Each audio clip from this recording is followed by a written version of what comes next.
A couple of things I wanted to do here as far as the teams are concerned. I still believe, and when you think about it, I think it's a big mistake if these teams don't do it, if this team doesn't do it. I think the Browns should take Barkley with that first pick. I think it's a big mistake if they don't do that.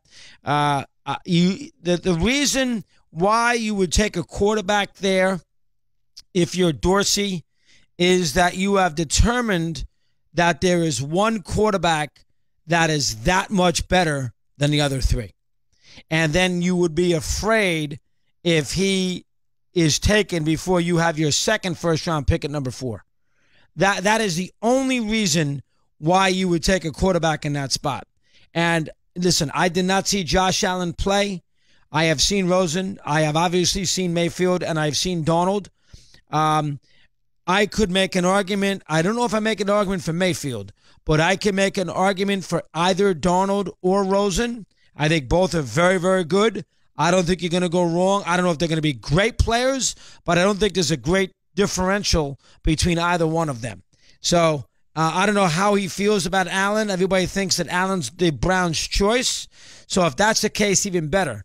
But Allen better be a lot better than the other two if, in fact, you take him with that first pick. And I don't see how Allen, who completed 56% of his passes, who played for Wyoming, for crying out loud, and was not exactly overly impressive in games that Wyoming played last year, I don't see how in the world you would decide based on game tape. Now, I know the Eagles, with Wentz, it worked out. But again, Wentz, they're only basing it on 5 games. He broke his hand his senior year. But you're going to have to convince me. You're going to have to convince me strongly of why the Browns have decided that Allen is that much better than the other two. And if you have not decided that, and you think all three are about the same, why in the world would you draft one of them in the first pick? Draft the running back, and you will get one of them no matter what happens because you have the 4th pick, and there's only 2 picks in between. So let's say the Giants, after Barkley goes to you, let's say the Giants trade out. And I think those are the 2 choices the Giants have. I think the Giants will take Barkley if the Browns take a quarterback. And if the Giants don't have Barkley at their fingertips with the 2nd pick, I think they will trade down and get an extra couple of picks out of it and then draft a lineman. That's what I think the Giants are going to do. I do not think the Giants are drafting a quarterback. And I think then if the Browns take Barkley, let's say Buffalo or a team like that moves up because Buffalo itching to get a QB, well, then Buffalo and the Jets take the 2 quarterbacks. You got 4 of them there. And then you get your choice of the other 2. So unless you are deciding right now and telling me that you think so-and-so is that much better than the other 3, and I don't know how you could tell me that based on evidence on the field this year. Even let's say you like Josh Allen that much. If you're a Brown fan or if you're Dorsey, how can you sit there unequivocally and tell me that Allen is that much better than Donald or Rosen? How do you say that? I mean, Donald threw for 1 million yards at the Rose Bowl, 5 million touchdowns against Penn State, and Allen never did that. How do you confidently tell me, you know what, we think Allen's not much better than the other 3 guys? You can't say that. You may like him a little more, but you can't tell me on paper you are convinced, based on what you have seen, film, and everything else, that he is by far the best pick with the best quarterback out of the 4. You can't tell me that. To me, they're pretty close. The argument is how great they could be. I don't know that. Most people think they may not be as good a class as a lot of people had thought they might be when this draft process began. Like, you heard Sean Payton, who did not think either one of these 4 were that great. So if that's the case, you take the best player at 1. And that best player, if you're a Brown fan, is Barkley. I don't see how I'm not taking Chubb. The best player there is the running back. You take the running back. He's by far the best player in this draft. That I haven't seen Chubb every single down. I have seen Barkley play a lot of games, and he's a big-time player. Take him. He could be the signature of your franchise. Let the Giants then, I think they will, trade out of the pick. Let's say Buffalo moves up. They take a quarterback. Jets will take a quarterback, and then you could decide who you like best after that. Whether it's Mayfield and Rosen, whether it's Rosen and Allen, whether it's Donald and Mayfield, you have a choice of a combination at number 4. That's the way I would handle it if I'm the Browns. See, if you take the quarterback first, you're not getting Barkley. Now, I guess your argument could be, that's fine, Chris. If we don't do that, we know we're going to get Chubb. We think Chubb and Barkley are 1 and 1A. Well, you took a defensive lineman last year in Garrett. You gonna take another one now? You need offense. You got Landry. Carlos Hyde's not the answer. You need offense on that team. So I don't know if Dorsey's going to do that, but that is what I would do. I go the running back first and the quarterback with the 4th pick. Now, I think that he will not do that. I think he'll probably take the quarterback first because he's nervous that he's going to, and that franchise has been snake bit with their quarterback choices. But I think he'll take the QB first, and I think that is a mistake.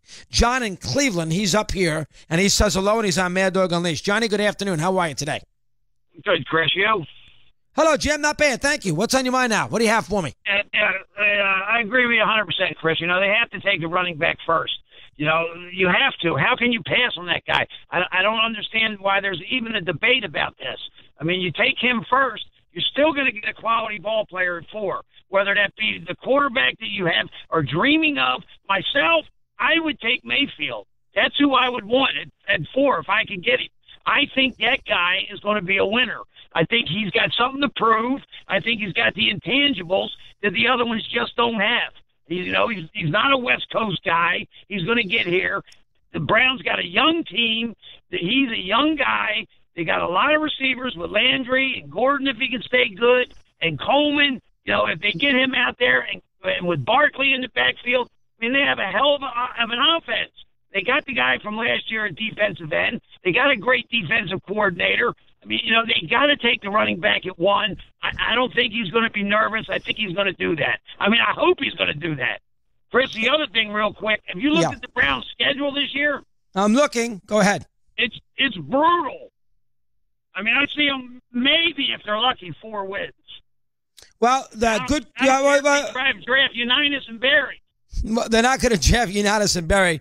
The Browns' schedule is tricky because they play a good division. They play the AFC South. So the Browns get the Saints, they get Atlanta, and they get Carolina. Those are 3 playoff teams from a year ago. That's their first issue. Their second issue is they play the AFC West, which is another pretty well-balanced division, which means they get those 4 teams in the AFC West in Denver, San Diego, the Raiders, and Kansas City. So that is the issue as far as the Cleveland team is concerned. Now, Cleveland on the road out of the division plays at New Orleans, at Oakland, at Tampa, at Denver. And they also play the Texans and the Ravens. No, I'm sorry. We know they play the Ravens. There are two other games that are the games, those kind of freelance games are the Jets and the Texans. They get at Houston, they get the Jets at home.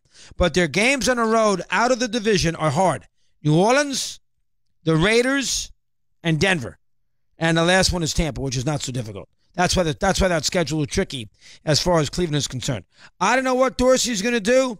I think he's making a big mistake if he doesn't take Barkley with that first pick. Mike in Orange County, California. He's aboard. He's on Mad Dog Unleashed. Mike, good afternoon. Your turn. How are you today?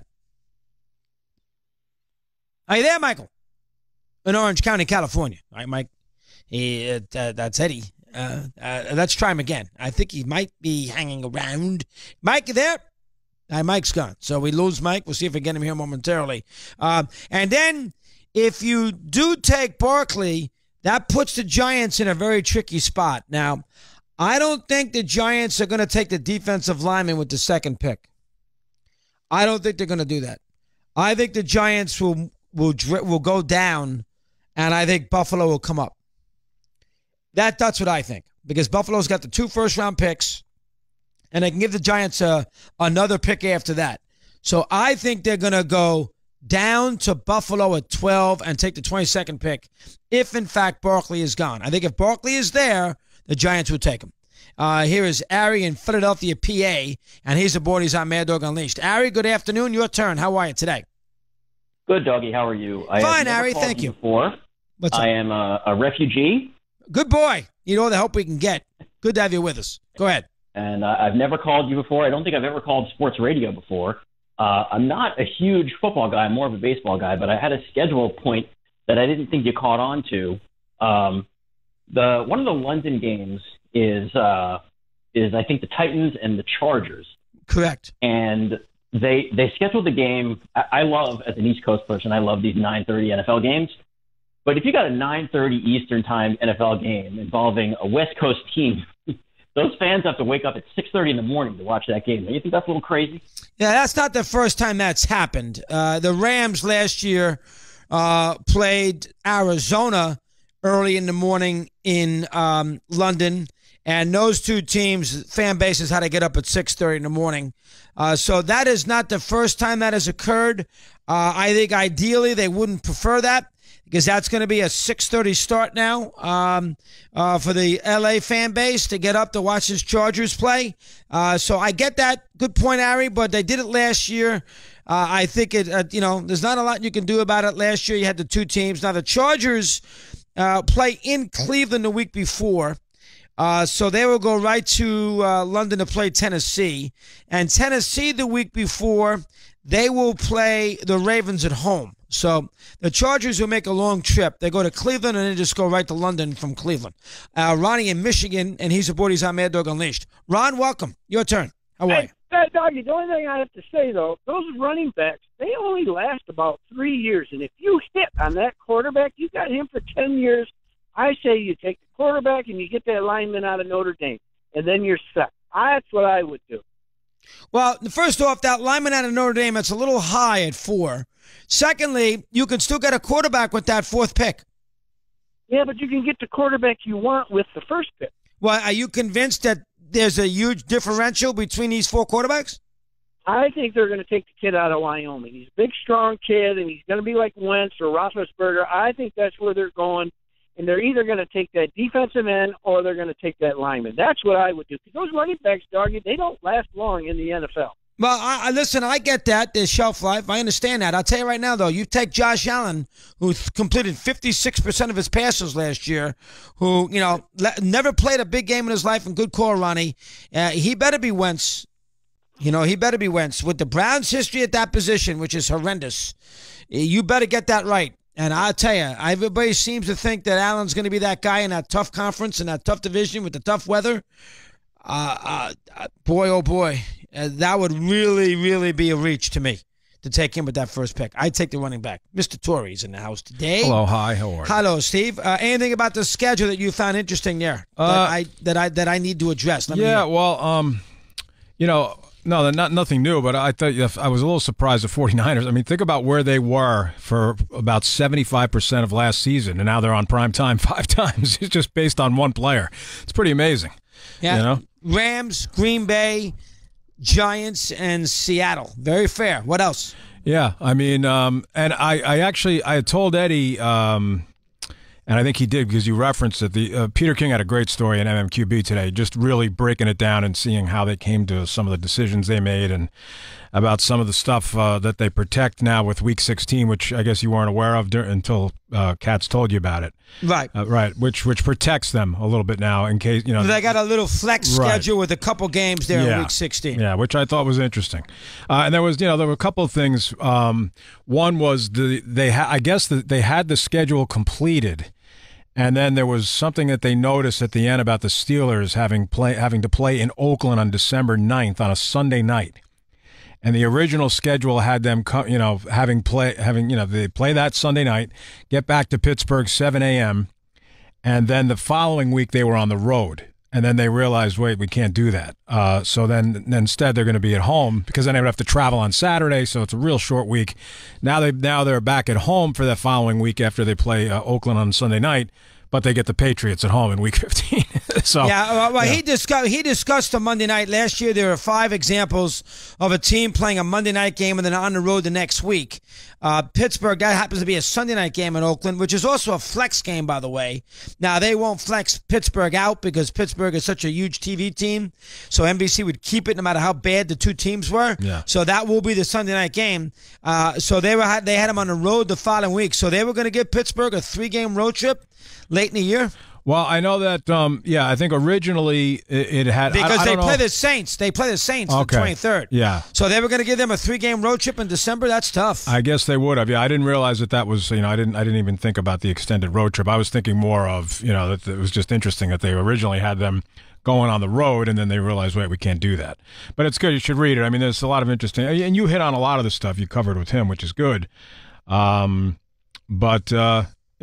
funny because they usually rely on the brand name teams, right? I mean, obviously for national television, which you're going to get stuff down the Patriots and Steelers, Packers, everybody going to stuff down your throat. But it was different, and I think they said the process was a little easier this year because you had some teams that in the past have stunk, and now they're good. I mean, they're a little more relevant in Jacksonville and Tennessee, and Buffalo made the playoffs last year, and the Rams are good now, and obviously the Raiders are coming off a down year, but you have Gruden, and so it's there are a lot of different ways they could have gone. Yeah, I thought it was fascinating what he said about the Chief Ram game in Mexico City, that they gave them the bye the following week. Doesn't want to do that. It's after Thanksgiving. There's no games that week. But he had no choice because getting out of Mexico City on a Monday night with customs is impossible.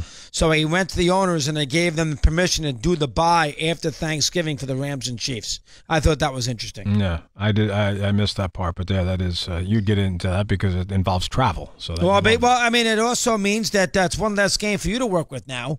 On Sunday afternoon, you got no Rams and no Kansas City the day after Thanksgiving. And he also said only for the second time in the history of Thanksgiving are all the teams division rivals, right? Which I thought was interesting.